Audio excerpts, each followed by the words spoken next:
the Americans have decided to remedy Israel's predicament by sending the largest warship in the world.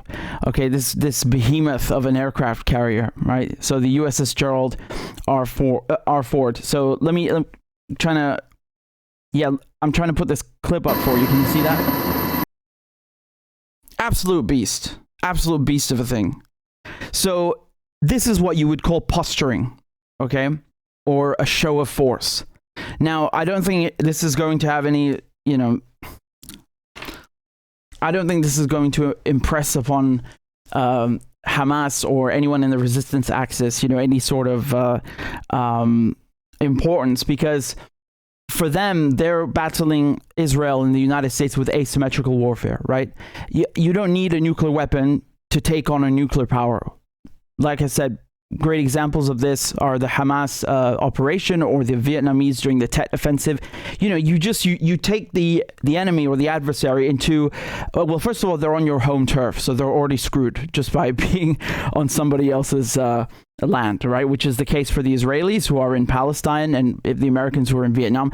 Pick whatever example you like. It doesn't turn out well, and you take them and you choose the place of battle, the setting, and how things are going to proceed. So Joe Biden, he comes out and gives this mumbling speech. I'll play you a short clip, but please, don't hold it against me.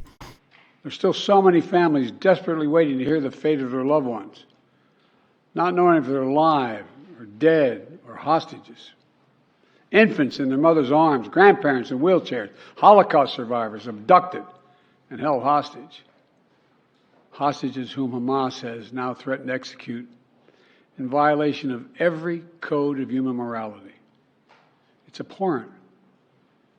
The brutality of Hamas, these bloodthirstiness brings to mind the worst rampages of ISIS. This is terrorism. But sadly, for the Jewish people, it's not new. This attack has brought to the surface painful memories and the scars left by a millennia of anti-Semitism and genocide of the Jewish people. Okay, look, I understand that, everybody knows that you've had a lot of anti-Semitism in Europe, especially in Europe, right? In England, in Spain, and then, of course, in Germany and Austria with the Holocaust, and France, by the way, which participated in that. Yes, absolutely. But this has nothing to do with the Palestinian issue. Nothing at all. If anything, you, Joe Biden, and your cronies, you are the anti-Semites. A Semite is a person or a people that come from the Levant and speak a Semitic language, such as Arabs. A Palestinian is a Semite, by definition. By definition. There's no way around it. Ironically, the European Jewish settlers that are coming to Palestine and pretending that they are, they're natives to Palestine, and like Netanyahu says, well, we were here 3,000 years ago. This literally means nothing. Those are Ashkenazi, meaning they're white European Jews, and they're coming there and pretending they're more native or more Semitic than the actual people who come from there, Jewish, Christian, Arab, whatever. It doesn't matter, or Muslim. It's. I don't know why he brings this up. In any case, there's something that's happened today. One of the developments, and you hear this in his desperate attempt of a speech. He's saying that Hamas are ISIS. Wow. I mean, this is something else. Somebody at the CIA cooked this up today. I can guarantee you. You can always tell because it's like a campaign, a PR campaign. They all start using the exact same phrase at the same time.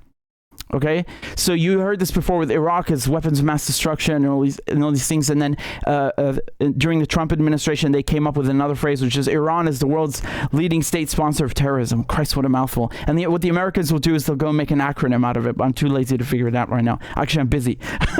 So the thing is that now the phrase is Hamas is ISIS, and they were saying that they were doing actually rather unspeakable acts, literally unspeakable because of the the thing. Well, the platforms don't like it. In any case, I'm not going to go into too many details, but he said this, Biden said this, Netanyahu said this. He gave a speech and said also the Hamas or ISIS. This literally means absolutely nothing. And first of all, ISIS exists literally thanks to the United States and Britain, because when we invaded Iraq, we created a power vacuum. Okay, so we had no problem with Saddam Hussein when we were using him to attack Iran, but then we got rid of him, created a power vacuum, and now suddenly you have these disgusting people in Daesh crawling out of the woodwork and coming from overseas, and European countries letting them through. And so my point here is just that this is an American, whether it's indirect or direct, it's a consequence of American foreign policy. So the irony that he gets on this podium and starts, pretending he's above all of this, and we have nothing to do with ISIS. They're just bloodthirsty, blah blah. Be quiet. Be quiet. In any case, I'm not even going to start going into the differences between Salafi jihadists and Muslim Brotherhood. This is so dumb what Biden is saying. It literally makes no sense. And the problem is that the media keep people ignorant. So people hear that and they think, oh, that makes sense. Yeah, Hamas are like ISIS. Their names sound Arabic. They have some of them have beards, and I guess they're Muslims. So they're all ISIS or something. This is they're engineering Islamophobia all the time, permanently conditioning people to just have stereotypes and stigma against people from the Middle East, to the point that even if you are not even if you're Arab Christian, for example, so you're not even Muslim, you will still experience Islamophobia because people just assume you're Muslim and then give you the Islamophobia. It's so, I think it's worth pointing that out because of how dangerous it is. In any case, Kirby is giving an interview. So he used to be the spokesperson for the Pentagon, right? And he got promoted and bumped up to national security and White House spokesperson. And he's on CNN, and he just, he starts getting all choked up and everything.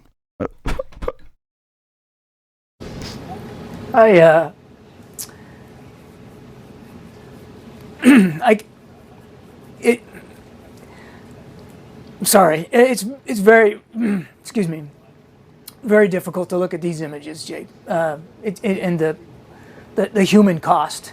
And these are human beings. They're family members, they're friends, they're loved ones, cousins, brothers, sisters. Yeah, it's difficult, and I apologize. Of course he is. Look, man, I honestly, I don't want to give him too much crap. There's nothing wrong with the reaction, but with his reaction. But the problem is that I wish they would actually cry sometimes for the Palestinians, because they have a hand in that. If they were going to say, well, Hamas are killing the Israelis, no. The United States, he's literally the White House spokesperson, okay? He's standing right in front of the goddamn building. He knows what the United States is doing. And there are usually way more, and over time there are more Palestinian casualties than Israeli, and most of them are civilians, period. They're not Hamas this or Hamas that, they're civilians, period. So, I'd like him to have some, somewhat of a genuine, authentic reaction as well when Palestinians are being butchered. But, I guess I'm asking for too much. So Netanyahu goes and calls Biden up. It's so funny that they filmed this, right? He's like, listen, Joe, I have a problem, and give me Iron Dome. That sounds a bit too much like Bernie. I'll let him talk. Hello, Joe.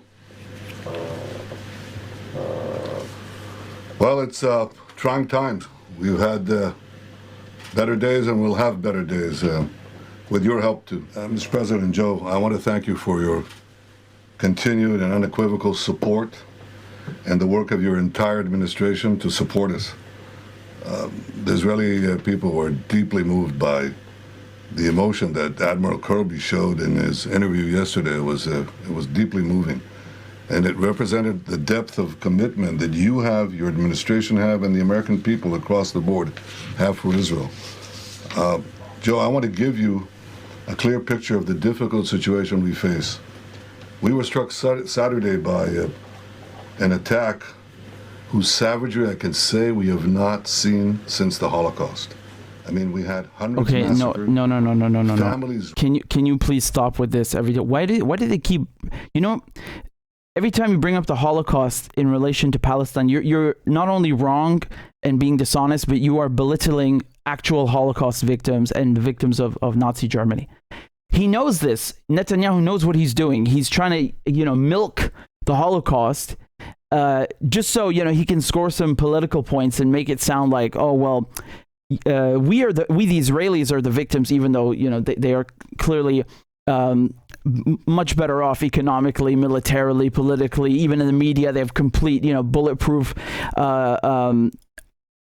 sympathy from every channel. You're not a victim, Netanyahu. You're not a victim. You are the oppressor, and you know that. Hundreds massacred, families wiped out in their beds and their homes, women brutally raped and murdered, over 100 kidnapped, including children. Again, I need to see proof of this claim that Hamas just went like on a wild raping spree. What is this? What is this nonsense? There's literally no evidence for this. None whatsoever. By the way, interesting side note, one of these festival goers who is an Israeli, but really a German actually, right? So it's funny how they always have dual citizenship. They just happen to be from somewhere that's not Palestine. I wonder why.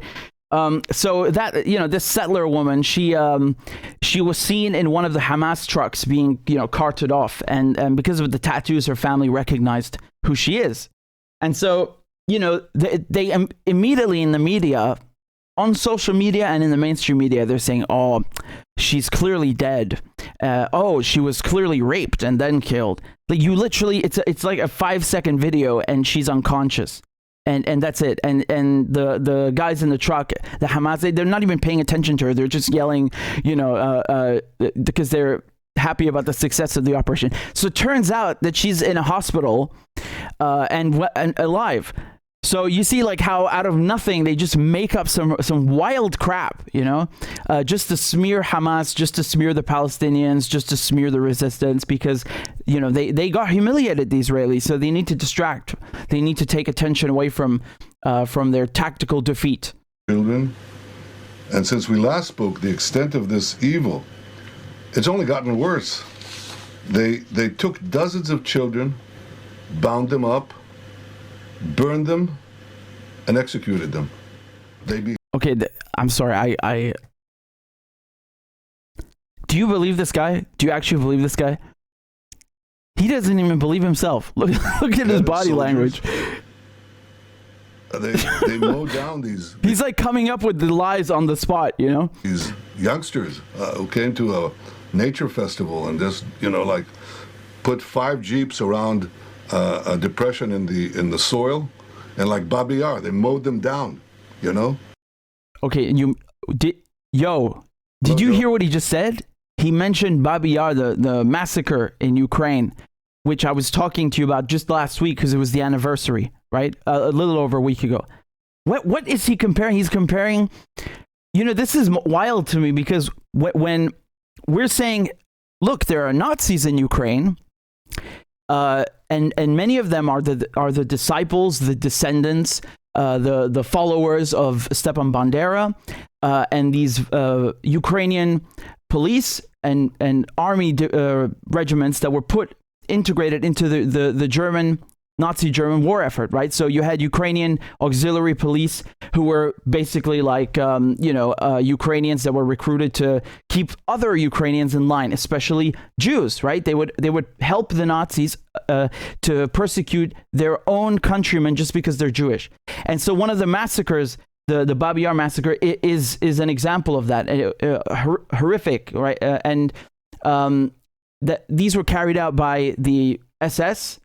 The SS, they had things like called Einsatzgruppen, so they would send these units away, not directly in the front line. They would go away, seek out villages, and massacre people just because they happen to be Slavic or Jewish or whatever else in Nazi Germany they considered to be not pure enough for them. So and we are all saying now, like, why is NATO funding these Nazis in Ukraine, or people who look up to those Nazis from World War II who were collaborators? And of course, this falls on deaf ears, and you're not allowed to say that. You're not allowed to tell the truth. That look at in the Canadian Parliament, they are saluting a goddamn Nazi, like an original one. And now he is comparing Hamas to the SS. I mean, the intellectual stupidity here is something else. Really, it is. It is a wasteland that is barren and void of anything good. It is insulting. Remember, Netanyahu's Jewish, so he's insulting the Jews who were massacred in Bab Yar. He's insulting anyone who knows history. He's insulting all the victims of Nazi Germany. I don't know how disgusting you can be. Like I can guarantee you, other people who are listening to this, even Israelis, are listening to him and saying, "What the hell is wrong with you?" You know, maybe they don't like Hamas, but they're not going to start lying like Netanyahu. This is unbelievable. My goodness. And like Bab Yar, they mowed them down, you know, making sure that they killed everybody. We've never seen such savagery in the history of the state. And they're even worse than ISIS. There's a catchphrase. They're even worse than ISIS, and we need to treat them as such. Oh. So you're going to work with them in Syria? Is that what is that what I understood? Remember, the head of the Mossad, so Israel's intelligence service, was openly saying that Israel was working with Al-Qaeda. And honestly, there's not much difference between the two when we're talking about, when it comes to Syria. Yeah, you have like 50 flavors of jihad, but they're all funded by, Qatar or Israel or the United States. And they all have one goal, which is to destabilize the region and destroy Syria, right? So that didn't work out for them. That didn't work out. But just, remember that, because the Israelis accuse others of terrorism, but they literally work with Al-Qaeda. They work with ISIS. They have no problem with this. The head of the Mossad was on Al Jazeera trying to justify this. He was like, no, but Al-Qaeda are different from Hamas. Yes, they are certainly different. I would think of other ways to describe them. Different is falls a little bit short. This is the Turkish president Erdogan. Listen to what he had to say about this this giant aircraft carrier showing up. Bir bedeli oldu. Ve yıllardır buralarda sürekli olarak. So he's saying, what will they do? Will they hit Gaza with their warplanes and commit a massacre? I mean, if he is asking this question, and remember, Turkey's a NATO country, and Erdogan is an interesting person, right? He's always trying to please the Russians, but also please the Americans, and trying not to piss both off at the same time. And then also he's trying to please the Palestinians and please the Israelis, and trying not to piss both off at the same time. So, I mean, honestly, the way this works is that, if you have ties with Israel and you've normalized ties, what can I say? I think, it's pretty clear where you stand. So despite all of this, even he is saying, like, what is wrong with you? This is a show of force. The Americans, they did the same thing. They've done the same thing many, many times. They bring one of their aircraft carriers to the Persian Gulf to try and scare Iran. And then what happens is that, the Iranians will send out their boats and capture Americans who are straying into Iran's, exclusive economic area, or basically Iran's shores. And you remember that video, right? So the Iranians, they don't care about this. They don't perceive this as any much of a threat. The Americans also sent B-52 bombers. God, those planes are massive. They're so good at what they do. They still use them, 60 years on. But obviously not for very, very good reasons, because these are nuclear bombers, okay? And when you're flying one near Iran, the message is very clear. But again, as I said, this is asymmetrical warfare. Iran, Hezbollah, Syria, Hamas, they don't care about, how big your aircraft carrier is, or, how many nuclear missiles you have, because they're not going to help you in this field of battle, in this theater of war. So, this posturing, apart from costing American taxpayers a lot of money to run every single hour, I really don't see what this is achieving. I think the Americans, what they're trying to do is show the Israelis that they support them somehow, somewhat, but not that much, right? I mean, the Americans are obviously not going to send any troops into Gaza because they have Israeli troops, right? You should remember and always think of Israel as an American base in Palestine, okay? It's also a bit British. Same thing. So that's all it is. The Israelis, they have many, I mean, I don't know what they're sending the aircraft carrier for. It's not like Israel lacks American weapons. Israel receives billions of dollars.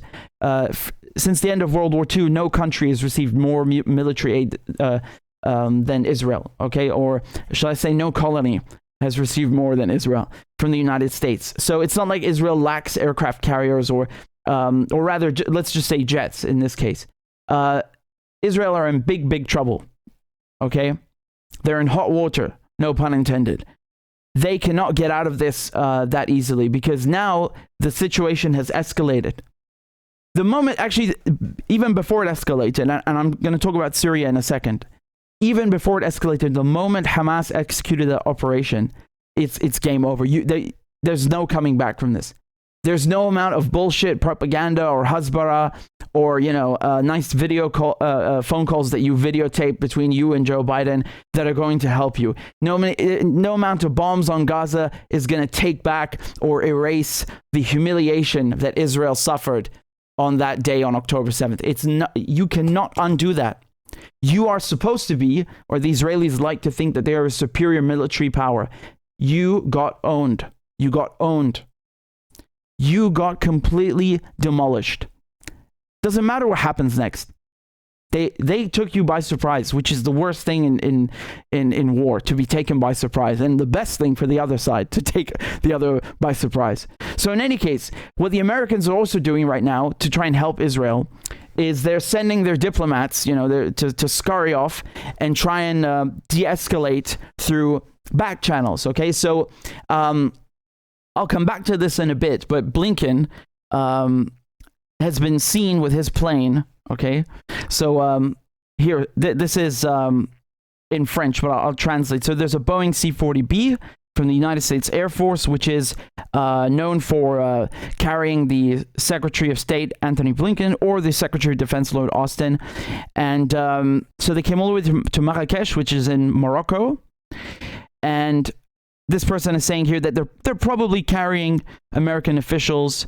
Here they're talking about the World Bank and Fund Monetaire, the IMF. No, that's not. That's what you think. But what they're really doing is they're sending Blinken to talk to Morocco, so that Morocco goes and passes along the message to the other Arab countries. Right. What Blinken is trying to do, somewhat fruitlessly, is to tell Arab countries to pull Hezbollah back and pull Syria back. And obviously that didn't work. So what happened is that the next day, so first, Blinken's talking to Morocco, then he's talking to the UAE, to the United Arab Emirates, who then spoke to Syria, and then also he spoke to Egypt, who then spoke to Iran. Okay, so I'll come back to that in a bit as it relates more to the escalation. But I just wanted to show you, how wild this whole situation is. And speaking of Kirby, I want to show you something here, which is so, it's just emblematic of how heartless they are. You saw how he was sobbing earlier, right? Which is it's nothing wrong with that. It's just like he only sobs for the Israelis. And, you could technically say that it's his fault to begin with if he cares that much about Israelis. Why is the United States always encouraging the Israelis to launch ground invasions or bombing campaigns of Gaza, knowing full well that there are going to be retaliations because people are oppressed and people are being subjected to horrific traumas, right? So in any case, let me just play you this clip, and I'm so glad I found it. I was just randomly browsing through, and here, let me put this on for you. Humanitarian assistance around the world, and to respect for life, we're gonna, obviously nothing's gonna change about that when it comes to respect for life. What are you, saving whales? What we think about when it comes to the humanitarian situation in Gaza, and our interest in making sure that humanitarian assistance continues to get to the Palestinian people. How could you justify the deaths of 260 children who have so far been killed in Gaza and 7 journalists? Hospitals have been bombarded and refugee shelters. Is that the rule of law? Is that Israel defending itself? I love you. I love you. Nobody wants to see any more innocent life taken or hurt. as a result of the events over the past weekend. And I think it's important to remember that Hamas deliberately struck out at innocent civilians, slaughtering them, and I mean up close and visceral, with knives, torture, rape, gunshots, and that. Gunshots? No, you don't say. Gunshots. I would have never dreamed of such a thing, with rifles and all. What is he? He's just like listing various crimes, you know, like armed robbery, assault, aggravated assault, gunshots, you know, just making it up as he goes along. You have to be a professional bullshitter, which is, you know, the other title of White House spokesperson, to do this sort of thing. That's pretty visceral. Nobody wants to see any more civilian lives lost or hurt, no matter where they live there. And that's why it was important, I think, for the president to talk about setting up the difference, making it clear the difference between Hamas, whose actual goal is to take human life, to take innocent human life, and the Israelis. No, that. Well, what do you. God, I feel like I shouldn't even dignify it with a response. Nevertheless, I have to debunk propaganda. Hamas's goal is to liberate their country, period. You know, I find this funny because when it comes to Azov battalion, right? When it comes to the Nazis in Ukraine, the response from Trudeau, right, and Biden and Western officials is that, well, you can't say that. That's not fair because there are only a few Nazis in Ukraine. It's just maybe not 1% or less. I'm sorry, that's not what you were saying a few years ago, but anyway. And then they say, well, even if there were a few Nazis, or there are a few Nazis in the Azov battalion, it doesn't matter because the Azov battalion are fighting to liberate their country. Okay, so splendid. So I'm assuming then you'll set aside your differences with Hamas and respect the fact that they're trying to liberate their country. Yes? I mean, it's of course ridiculous to compare Hamas with the Azov battalion because the Azov battalion are Nazis and Hamas are not. Hamas are not even terrorists. You know, again, I told you the United States and Israel create and work with terrorists. Their foreign policy is terrorism, especially Israel, right? And the thing is that to say that, well, these Nazis are fine because they're trying to liberate their country from Russian troops, but Hamas are not okay, even though they're trying to liberate their country. They won't even say that. They won't even say this word liberating or resisting, because if you say that, people would be like, well, what are you trying to liberate? What are you resisting? And then it becomes very clear they will figure out that, oh, okay, actually this is Palestinian land. Hamas are Palestinian. They're trying to take back the land from the Israeli settlers. And that would, give the whole game up. But I think it's so funny, the double standard. It really is. Who are doing everything they can to preserve their way of life and to defend themselves. Again, nobody wants to see any more innocent life taken here, but we recognize the violence that have been visited upon the Israeli people, and we got to do what we can to help them secure their population and secure their borders. Do you notice like how when he says we recognize the violence that has been visited upon the Israelis, he won't even acknowledge that the Israelis are violent to the Palestinians, right? Not even that. It's like they're not even human. They're not even sentient or present in our universe. Palestinians don't experience violence because they don't exist. That's how he speaks. They really speak as if Israelis are human beings and then Palestinians are not. It's just the Israelis. But how can you do that when you've got such a densely populated community? You've got 2.3 million people essentially living on top of each other. Yeah. There were 2,000 strikes in the past 24 hours, dozens, hundreds of people killed. How is that targeting Hamas? Well, I won't speak to Israeli targeting procedures. I mean, that's a foreign military. They should speak to their operations and their targeting. But you raise a fair point. I mean, it is densely populated. It is heavily urban. And Hamas is deliberately placing innocent Palestinian lives in jeopardy, in danger, by operating in and amongst that urban setting, commanding. Israel is deliberately purposely putting Israeli lives in danger by operating on land that doesn't belong to them and pissing people off. This works both ways, except that when you say it my way, it's actually true and makes sense. Hamas, Hamas, what do you expect them to do? You expect them to go build a space station and then target Israel from space or something, or go out to sea? Oh, that's right. They can't do any of these things. They can't even go out by land. The whole point is to make sure it's densely populated. And if you know it's densely populated and you're running, you're bringing F-16s and running bombing campaigns and doing all of this shit and threatening a ground invasion, then you know that you are going to kill a lot of people. And for what? For what? Centers in hospitals and in schools and residential buildings. They're deliberately using the Palestinian people as human horse shit. I have literally seen photographs of Israelis using Palestinians as human shields, right? This is a term, another one of these catchphrases they've been using since 12 centuries, that, the Palestinians use human shields, right? Like, they're so barbarian, they're so primitive, they don't recognize, human rights, and they're not democratic like us, and they don't fight fair. And please demonstrate this to me. The thing is, the United Nations, they UNRWA, okay, so have funded and run many schools in Palestine. And what do you think happened to those schools? Many of them have been blown to bits by the Israelis. The Israelis know what they're targeting, and if they don't, then why are they doing it, right? Even the EU, stuff that the EU will go and build, schools, etc.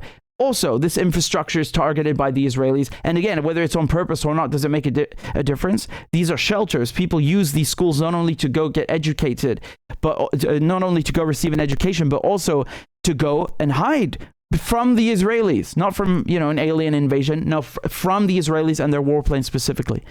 So the Palestinians don't have the luxury of nice bomb shelters that they can run to, because they're not allowed to import cement into Gaza. And that's not a joke.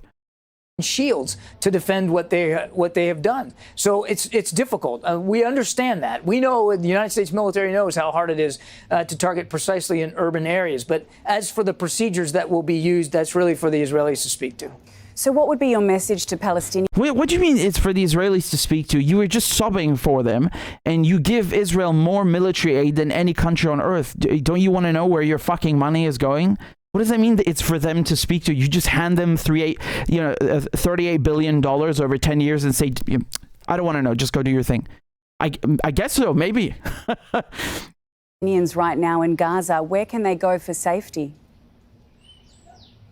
We know that Hamas doesn't represent the majority of you. That's not what she asked you.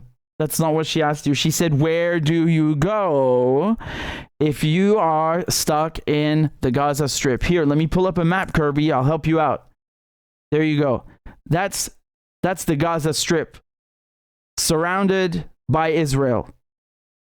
You see the crossing down here? There's a crossing that takes you to Egypt. Now, the problem is that Egypt, they have to be criticized for the fact that they do, yes, they're, I understand and I know and I respect that the Egyptians are sending doctors and medical aid and so on right now. But, the border itself is not open usually. So people in Gaza are trapped. Now, it wouldn't be fair to just blame the Egyptians. Egypt is not the one that's colonized Palestine. It's the Israelis. The Israelis are the ones that set up these checkpoints. And as a matter of fact, even if you wanted to go into Egypt right now, guess what? You can't, because the Israelis blew up the border crossing today. You literally cannot go there physically. I mean, this is a tiny strip of land that is completely surrounded, and you can't even go into the Mediterranean Sea because the Israelis control that too. They have gunships that have cordoned off Gaza, so you cannot go in or out for any reason. So she's asking him, where do you go? Because Netanyahu was saying, hey, Palestinians in Gaza, beware. I'm coming to lay waste to you and your city, and I think you should leave. Yeah, leave where? Again, is there a secret space program in Palestine that I'm not aware of? What is this? What look at his response. Again, I'm going to play that. Hamas is deliberately placing in targeting. But how can you do that when you've got such a densely populated community? You've got 2.3 million people essentially living on top of each other. And that's operating in a knows how hard that's really. Where can they represent? We know that Hamas doesn't represent the majority of you. We know that Hamas is placing you in danger and in greater jeopardy. We know that they're using you as a pawn in their efforts to strike back at Israel and to take the lives of innocent Israeli civilians, women, children, grandmothers. But John, where can they go? We know that you're being used in this regard. If you could please answer my question. We know that you're being used in this regard, and we are working and communicating with our allies and partners in the region about routes. But again, I can't speak for Israeli operations. We are communicating with our partners in the regions about routes. What are you setting up a ski tournament about routes? There are like 2-3 checkpoints, man. Okay, I'll give the Israelis a bit more credit. It's 5. They're sealed off. You're screwed. You can't go anywhere. God, he's so ridiculous. Really, I've had enough. I'm glad she was persistent though. Props to her. She's a good interviewer. So that was you know, in Western media on the BBC or CNN, they wouldn't even ask him. Maybe once in like 10 years. You know, maybe. Bank, Imran Khan has this report from Ramallah. Here, so look what's happening now in the West Bank. Okay, so keep in mind, West Bank is not Gaza. Okay, remember that the Israelis they carved up Palestine into multiple pieces. So you see down here, that is that's the Gaza Strip, and then up here is the West Bank. Okay, and just listen to this report. Listen to what's happening right now. Okay, I'm going back. I'm going back. Avanti. Up behind that. Yeah, that's freedom of the press in Israel. Yeah, freedom of speech, democracy. You know, all that good stuff. Back the fuck up, journalist, or we'll shoot you. They've killed 8 journalists in the last 2 days. Israel has killed 8 journalists. The occupied West Bank is now not only occupied, it's effectively blockaded. The Israeli army has turned it into an archipelago of separation. You can't leave your home to go visit family or friends in a neighboring area. 3.2 million Palestinians are simply stuck. I left 10 minutes ago. I am sick, but they're not letting me in. This is worse than when we used mules to move around in the old days. Now we can't even get anywhere with cars. Israeli forces have also severely restricted the border with Jordan, the only crossing point for Palestinians who want to travel abroad, leaving thousands stranded. Suhail Khalaliya is the head of settlement monitoring at the Applied Research Institute, Jerusalem. He specializes in Israel's system of checkpoints and restrictions on Palestinians. The West Bank is surrounded by hundreds of checkpoints, at the border with Egypt, at the Green Line, or within the West Bank. These new restrictions have turned the West Bank into small prisons, and the occupier controls all entries and exits. This is the DCO checkpoint just north of Ramallah. It divides Palestinian territory. Now, the Israelis make it very difficult for Palestinians to normally cross this checkpoint, but now it's impossible. They've just shut it down completely. In the Palestinian town of Huwara, this road that runs through it cannot be used by Palestinians. Sometimes the Israelis make exceptions for medical or family emergencies, but even that small concession has now gone. Yeah, so they actually have roads in Israel that are for Jews only, or Jewish settlers only, Israelis only. So no Palestinians. It's like straight up, no, screw you. You're Palestinian. You're not driving on the same road. Go away. And they'll have them also like bypass Palestinian villages. It's like straight up apartheid. It's even worse than in South Africa, which is hard to imagine because of how bad it was in South Africa. It's actually worse. It's just Zionism. It's their own brand of it, their own brand of apartheid and colonialism. And the crossing with Egypt, I should point out, is don't misunderstand what I meant, because people in Egypt do not have they've got nothing but love for the Palestinians, right? Just like in every other Arab country, they only have love and sympathy and support for the Palestinians. The thing is that the government you know, the Americans made sure that Jordan and Egypt normalized ties with the Israelis. And now, you know, Egypt, for example, which is the most populous Arab country, they're hooked on U.S. aid. So they've got them by the balls. And the thing is that even if you're the Egyptian president, if you're Sisi and you're trying to send aid or you know, open the border, the Israelis will put so much pressure on you that you cannot do this. They will screw with you to make sure you cannot do this, because they want to make sure that there are no holes in their fences, right? They want to make sure that all the prisoners can stay inside of Gaza, the open air ghetto, concentration camp, whatever you want to call it, the open air prison. You know, every one of these terms is rather descriptive and accurate. So there you go.